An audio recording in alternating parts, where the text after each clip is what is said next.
Sore nih. Dong.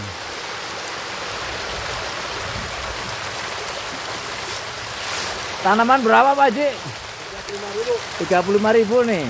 Halo, assalamualaikum, selamat siang saudaraku, selamat datang di channel Dunia Ikan. Siang hari ini saya ke daerah Cihoe, Kecamatan Ciseeng, Kabupaten Bogor ya. Ini kita akan coba bincang-bincang dengan salah satu petani ikan lele ya, yang ada di daerah sini. Jadi beliau namanya Pak Haji Neran. Kita kenalan yuk, Pak Haji. Assalamualaikum. Apa kabar?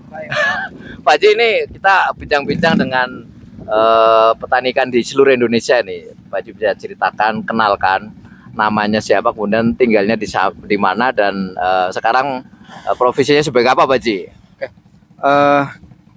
Nama saya Haji Neran Sobari. Profesi saya seorang guru SD. Kemudian saya menjadi seorang petani dari tahun 1990 hingga sekarang. Oh, jadi sudah hampir 30 tahun ya? Ya, kurang lebih 30 tahun ya. Jadi bisa diceritakan Pak Haji, kenapa awal-awal Pak Haji tertarik budidaya ikan lele ya di sini? Nah, ikan lele adalah jenis ikan yang mudah perawatannya, baik jenis air maupun pakan dan juga pemasarannya. Oh gitu ya. Itu alasannya ya? Alasannya. Oh iya. Terus selama menjadi petani ikan lele itu Pak Haji apa awalnya dari benih apa langsung pembesaran tuh? Dari awal saya mulai menjadi karir petani, saya dari benih dulu. Dari awal dari biang, indukan, nyuntik sehingga menjadi pedaging. Oh gitu. Tapi di sekarang ini tidak lagi menjadi mengerjakan dari benih, jadi membeli dari ikan jadi, ikan jadi. Ya. Jadi sekarang sebagai fokus pembesaran. Ya? Pembesaran. Terus metode budidaya sistem apa Pak Haji yang pakai kolam tanah terpal tembok tuh? Di sini kita hampir 100% menggunakan kolam tanah. Kolam tanah. Ya. Alasannya apa Pak? Jadi cocok kolam tanah ini apa lahannya memang tersedia, terus airnya juga tersedia banyak, gimana tuh? Ya alhamdulillah saya lahannya tersedia sehingga kita olah dengan kolam tanah saja. Kalau boleh tahu sumber airnya sumber air sungai, irigasi atau air sumur Pak Haji? Dari sumber mata airnya kita menggunakan mata bor, yaitu air tanah ya. Kemudian kita salurkan ke masing-masing empang. Oh iya. Itu kedalaman sumurnya berapa Pak Haji? Ya kurang lebih 50 sampai 70 meter. Oh gitu. Gitu. Terus sumber benihnya selama ini dari mana Pak Haji? Kemudian dari sumber benih kita cari benih yang lebih baik, yaitu terutama dari Ciamis, Demak. Ya itu yang sekarang ini yang saya gunakan. Kemudian dari ukuran benihnya yang Pak Haji pakai itu ukuran berapa Pak Haji? Ya kalau ukuran benih tergantung dari persediaan dari pembibit ya. Kadangkala ada ukuran 78 bahasa di sini, kalau bahasa di Ciamis yaitu 47. Dan juga di sini 910, bahasa di Ciamis 57. Kalau di sini 1112, bahasa di luar itu 68.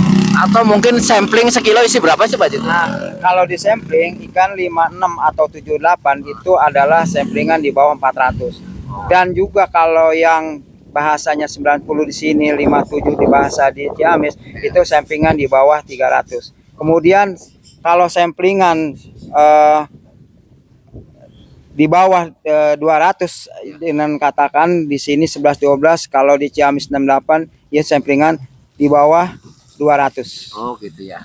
Kemudian pola budidayanya kolam tanah, kemudian kepadatannya rata-rata berapa per meter ya Pak? Kalau saya amati kemarin per meter itu 100. Oh 100 ya. Kemudian masa pemeliharaannya berapa lama, kemudian ukuran panennya yang diharapkan ukuran berapa Pak Haji? Tergantung daripada si petani. Kalaupun kita memang pengen singkat waktu, kita ada rite tertentu yang kita gunakan. Pada umumnya di sini panen yaitu 2 bulan atau 60 hari. Tapi kalau kita pengen dipercepat, kita ada metode tertentu. Oh, bisa 50 hari bisa? Bisa. Oh gitu ya. Tapi Pak Haji kan pakai pakan pabrik ya, rata-rata protein berapa tuh Pak Haji? proteinnya sekarang ini karena kita digabung ini kalau bersihkan dengan telur, yaitu 25 sampai 26. Oh gitu. Oh, terus pola pemberian pakannya sehari berapa banyak Pak Haji? Berapa kali? Kalau pada umumnya petani saya yaitu 2 kali pagi dan sore. Tapi saya sendiri yang akan mencoba dengan cara ritme saya sendiri, ya saya beri pakan sehari 3 kali. Jam berapa aja Pak Haji? Jam pertama jam 6 atau setengah 7. Kemudian ya? pakan kedua, beri pakan kedua jam 3.40 atau jam 4. Dan ritme ketiga yaitu jam 9 malam. Itu yang ideal ya Pak Haji? Yang ideal. Pertama bisa rata. Alhamdulillah bisa rata dan maksimal, panen pun maksimal. Maksimal ya. Oh ya. Terus selama Pak Haji menjalani profesi sebagai petani ikan 30 tahun ya. Kira-kira kendalanya apa Pak Haji usaha budidaya ikan itu? Nah, kendala di ikan yaitu pada saat kita di saat banyak BS atau panen berbarengan, dikala di Jawa banyak, di Lampung banyak, kita terbentur dari harga dan sukar untuk pemasaran. Oh, pemasaran Haji masalah ya. Iya. Pada saat mungkin masuk sekolah segala gitu ya. Ya itu. Oh, gitu. Nah, tapi untuk pasar Jabotabek Pak Haji sekarang rata-rata bisa panen berapa, Pak? Untuk saat ini saya bisa per hari 5 ton lebih lah. 5 ton lebih ya. Itu melibatkan petani plasma berapa banyak Pak Haji? Kalau plasma ya kurang lebih 30 plasma lah. 30 plasma ya. Jadi untuk di desa atau di kampung ini menjadi satu lapangan pekerjaan ya Pak Haji sama usaha untuk masyarakat ya. Alhamdulillah. Jadi di sini ada trik-trik tersendiri ya.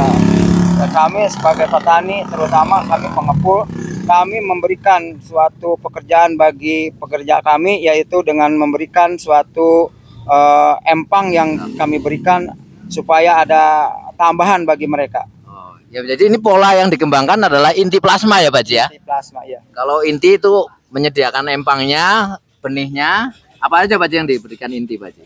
Semua petani yang terikat tanah saya, yaitu saya berikan empang dari saya, kolam ya terutama kolam dari saya, bibit dari saya, pakan dari saya, dan penangkapan pun saya. Jadi pemasaran ya? Dan pemasaran saya. Sama pembayaran tentunya. Pembayaran saya.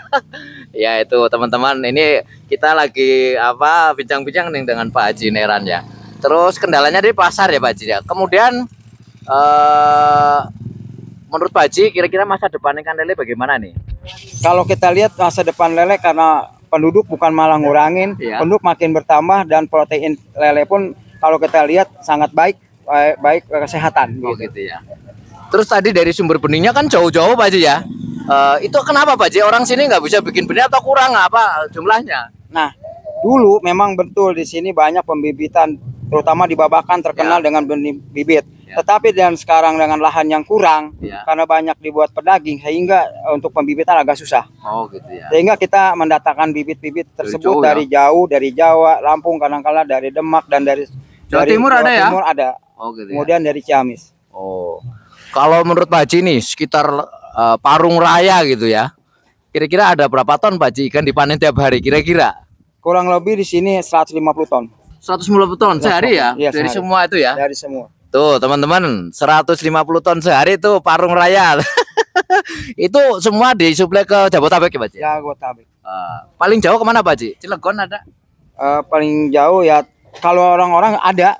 Kalau yang dari bos yang lain atau pengepul yang lain bisa ada yang ke Cilegon atau dengan kata lain Serang Timur. Serang Timur itu. Serang Timur ada. Sini ya. Dan semua itu rata-rata polanya adalah kolam tanah ya Pak di sini ya. Sebagian. Di sini rata-rata pada umumnya di sini kolam tanah semua. Kolam tanah. Nggak ada bioplok, kolam terpal nggak ada. Oh ya. Kemudian tantangan ke depan kira-kira apa Pak Haji budidaya ikan lele misalnya musim kemarau dan sebagainya gitu ada? Nah, di saat musim kemarau kita kan karena kolam tanah dan airnya terbatas, sehingga kita untuk pemberian benih pemula ya agak susah karena faktor air juga sangat mendorong bagi kita. Oh gitu. Kemudian masalah pakan pun ini kedepankan kita juga kurang tahu nih. Makan yang kita harapkan kan petani sebagai petani mengharapkan untung.